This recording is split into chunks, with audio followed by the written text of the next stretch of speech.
host Thanksgiving for my parents, sisters and their families. My sisters don't cook much, so I spent 2 days preparing and cooking for about 15 people. I had appetizers and desserts in addition to the main traditional tea day meal. I make sure the place settings are beautiful with table decorations, the works. We sat down to eat and I had forgotten to make the dressing. One of my sisters went on and on about how it isn't Thanksgiving without dressing, so I got up from the meal while everyone else was eating and made the fucking dressing. I sat down after and said, I didn't spend 2 days cooking because the only thing you will remember about this meal is that I didn't make any dressing. It was the quietest meal I've ever sat through. We had just moved to a new state a few months beforehand. My family was trying to make friends in our area, specifically in our church, so they invited pretty much everyone to our house for a Thanksgiving potluck and our Thanksgiving dessert. We also had about 3 family units visiting from out of town and staying with us, about 10 extra people. So, we had a large turnout, especially around dessert time. All was well and good, until someone exited the bathroom and informed my parents the toilet was backed up despite several plunging attempts. Then someone says it's happening in our other toilets, nothing is flushing. So the men get to work. It's nighttime, and about 10 men are all running over the house doing their MacGyver best to solve the mystery. Nice friends, TBH, it's the South. The mystery gang end up outside in our backyard, and are met with wet, mushy grass. Yep, our septic tank downright exploded on Thanksgiving, with about 50 people in our house. At night. With a lot of those 50 people being kids who can't control their bladders or bowels very well. The only place to go is behind our shed. We quickly set up barriers, one side for men and the other for women. The party files out, far later than you'd expect after such a hazard occurring, but we still have a lot of people staying the weekend. The septic tank guys can't make it till midday Friday, so we end up destroying the back of the shed with our post-feast blowouts by the time the toilets were working. DL, Doctor, exploding septic tank on Thanksgiving night and copious bowel movements were had all over the backyard. So one Thanksgiving, my boyfriend and I went to my dad's house.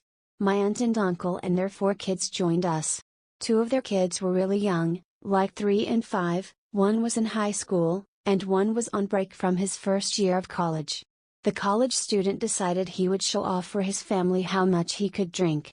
Now, my dad and his parents were the type of people who would be impressed by this, so they egged him on. Finally, late at night, he was stumbling, stupid drunk. The 3 and 5-year-old were crying that they wanted to go home, but their parents weren't done partying yet. My dad told my uncle to get my drunk cousin outside so he could sober up a bit.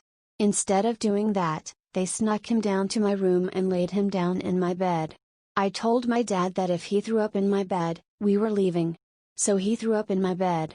My stepmom and aunt were trying to hide it from me, but of course I found out. My dad was begging me to stay, and my boyfriend went down to my room just in time to hear my aunt say, if she still thinks it smells like puke down here, she can just suck it. As she's cleaning up the vomit. That side of the family just can't figure out why I want nothing to do with them anymore. Edit, my husband, who was the boyfriend in the story, reminded me that after my cousin threw up in our bed, they tossed him outside on the lawn so they could clean up. Awesome. Going to take trashy to a literal sense. Last year me and my housemates lost power the day before Thanksgiving. We knew it wouldn't be back on and thought, well shit, no turkey. I went to Tractor Supply Co. Bought 3 big metal trash cans. Fashioned some metal vents to hook up to my small forge. I use it for making tools and sculptures, and baked 2 turkeys in one of the cans, and the other baked goods in the other 2. Literally trashy Thanksgiving. This one isn't trashy, but it is kind of redneck. My wife's family lives on a small farm. Like any small farm, they have a barn full of cats that become progressively more inbred with each passing generation.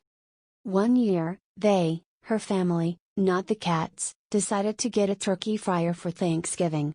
I personally find the idea appealing, but there's an entire turkey fryer industry that exists because there are people who refuse to eat anything that hasn't been fried in oil at least once.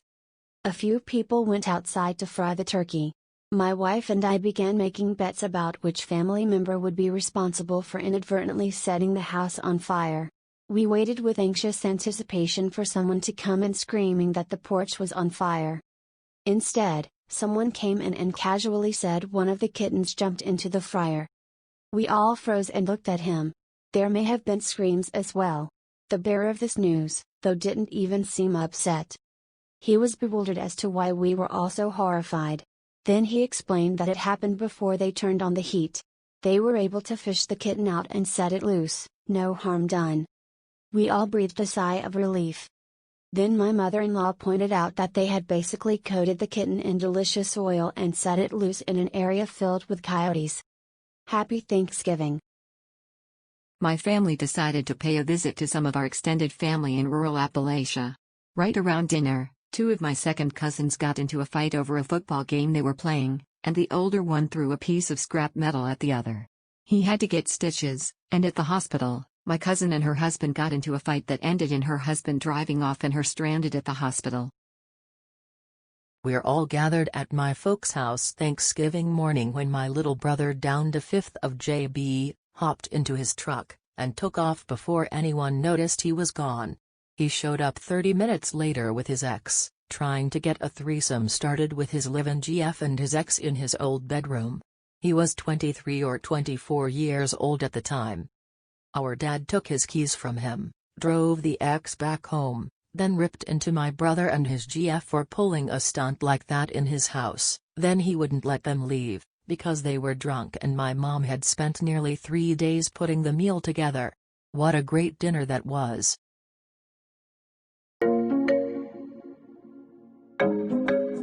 Thank you for watching, and don't forget to visit lifetimevibes.com.